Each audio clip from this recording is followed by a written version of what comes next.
This past May, Walton celebrated our 175th anniversary.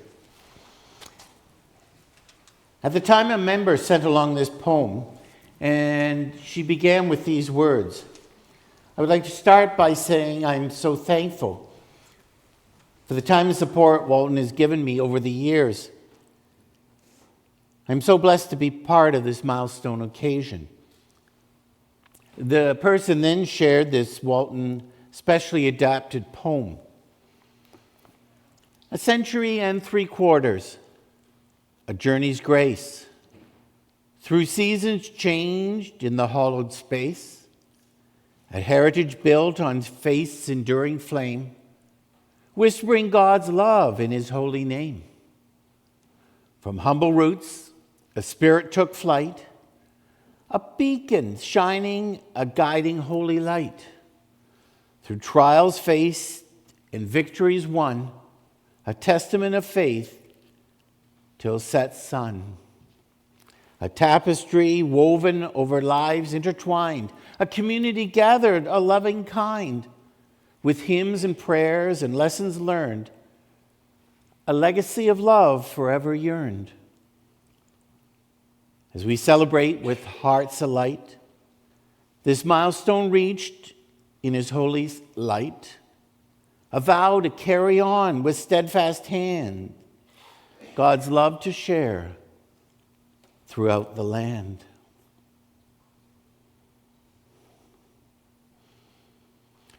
Tricia, Gill, and Sue have already spoken on the 2025 theme, Stewardship is Hard Work. It's my opportunity now to say a few words. It would be easy to talk about budgets. I could share with you facts and figures. A group of us review them every month. But that's not what I'm going to tell you about. I'm going to tell you personally why I give. Yes, church employees do contribute regularly. Maybe they have the advantage, for they can see firsthand the needs, the actions taken, and the results of their giving. So here are just a few of the reasons I donate. I give because of the person who tells me how much comfort they receive seeing the Sunday morning ushers carry up the written prayer box requests. They take the wooden box forward and place it on the altar. Today, the prayer box has gone missing, and we pray we find it. I assume it might be with all the decorations from yesterday, but we will. This person is so deeply touched and blessed by the sanctity of that prayer box coming forward. Now, we often look at the offering plates, but this person looks at the prayer box. They've placed prayers in there, and other people have, and they're placed on the communion table as the whole community of believers sing the offertory hymn. I give thanks, for I know that on October 15th, the western part of the Walton parking lot was dug up and repaired. This is where it had sunk, cracked, and become like a washboard on a gravel road. Yes, I know it means safer driving in and out of the west side entrance exit. More importantly, I know it's much safer for those dozens and dozens of people who walk through our parking lot every day. Even more, I know it's safer for the kids that play games, ride their bikes and scooters in that area of the parking lot every week if the weather's good. I give for it makes possible the socket to the canoe. Remember that at the end of September? 400 pair of warm socks were thrown in that 16-foot canoe that will benefit those who live rough in the Canadian winter.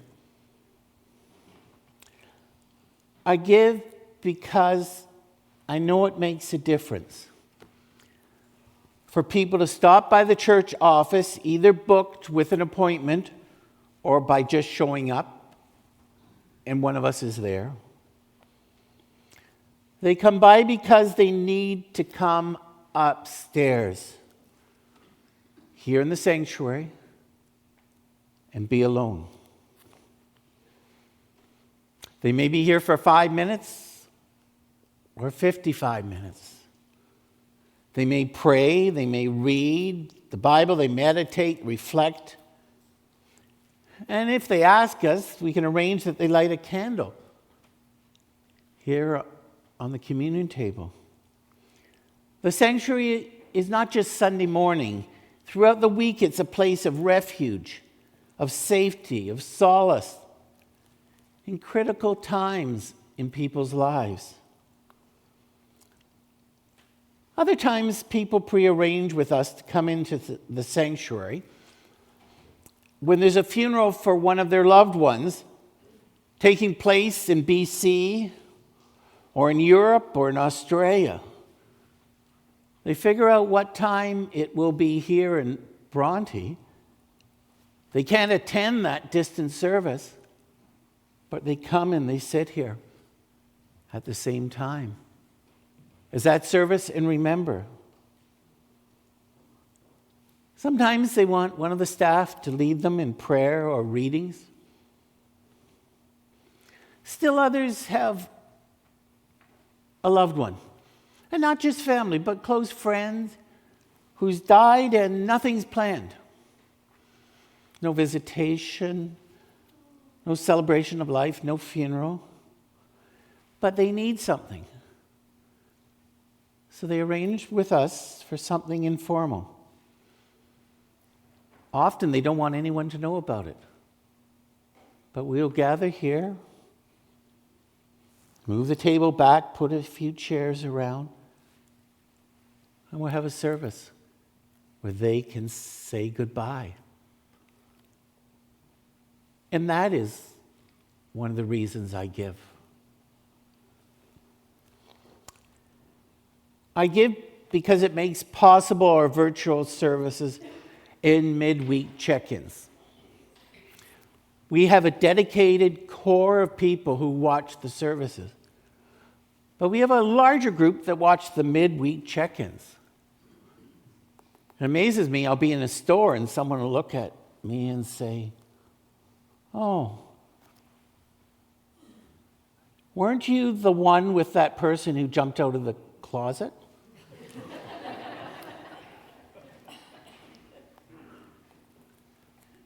Or dozens of other of the midweek check-ins that people follow. We regularly hear from people how much it means that we are a virtual church as well as a physical church. We hear from people in places such as Flesherton, Canada, Canmore, Dallas, Port Dover, Niagara, Collingwood, Simcoe County, Goderich. And of course, we hear from people that live right in that building behind us who cannot make it to worship. And there's so many other places that are part of our worship, our virtual congregation. I give for the Federal Minister of Revenue just wrote to Walton to thank us for the outreach we do through the Walton Tax Clinic each spring. They acknowledge that we help hundreds of people who cannot file their taxes themselves. They don't have the ability or they don't have the resources to hire someone to do it. But Walton volunteers do. And because of that, they receive their monthly benefits. I give because I see the incredible excitement, fun, and community on Thursday nights at all 3 choir rehearsals. Now, the chancel choir doesn't chase each other around or hide from the director like the junior choir does with Jillian. However, the 3 choirs, junior youth in Chancel, there's this excitement and energy on Thursday nights as they gather, so happy to see each other, prepare for Sunday, or to prepare for next Sunday night's musical comedy show. There are many reasons I give personally. I give because of our community outreach. And I'm now going to invite Mike Tipping forward to say a few words.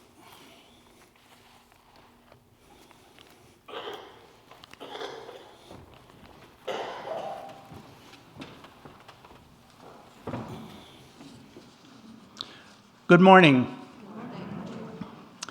Has anyone ever felt like a new kid on the block or a rookie at some long-held event? Well, these past few months have felt these emotions. Why? Well, I volunteered at the Bronte Coat Drive. Every Saturday morning since the beginning of September, I was one of several volunteers who collected coats given by the public from our churches, Walton, Church of Epiphany, and St. Dominic's, and also 2 local fire halls. Then on the following Wednesday mornings, I helped sort, size, and rack the coats according to men, women, children, and youth. We did that at Oakville Hydro, who donated space for our use. Then on Friday, October the 17th, Oakville Hydro, at their expense, rented 2 large trucks, plus their own volunteers, to load and transport 57 racks of coats. Many larger boxes of snow pants, scarves, mitts, gloves, toques, and hats, plus boxes of boots and shoes to St. Dominic's large school gym. They were then lined up accordingly and tables set up so that selection was easily visible. On Saturday, October the 18th, the day of the final event, was stunning.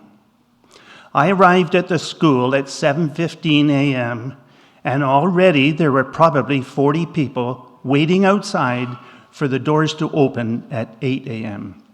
And luckily, it was a nice day. We had an estimated 2,000 plus coats, 250 pairs of boots and shoes, and about 30 volunteers ready to go. The public were let into the school in groups of 10, and each volunteer was assigned to a family who was allowed half an hour to choose winter coat plus winter accessories. This routine continued for 5 hours solid. It's estimated that over 900 people came in searching for winter clothing. 900. Everything went smoothly, and people were, without a doubt, most gracious and definitely very grateful. By 1 p.m., all the pairs of boots and shoes were gone. And we had roughly 150 to 175 coats remaining, which were then being taken to the Good Shepherd in Hamilton for further distribution to those in need. This event certainly made me realize how much assistance is needed in our community. I had no idea that so many people need help to keep warm in such an affluent area as Halton County. There is obviously a reason for providing assistance such as the coat drive. I know it is not just the experience of the coat drive that I am sharing. Walton is a caring congregation.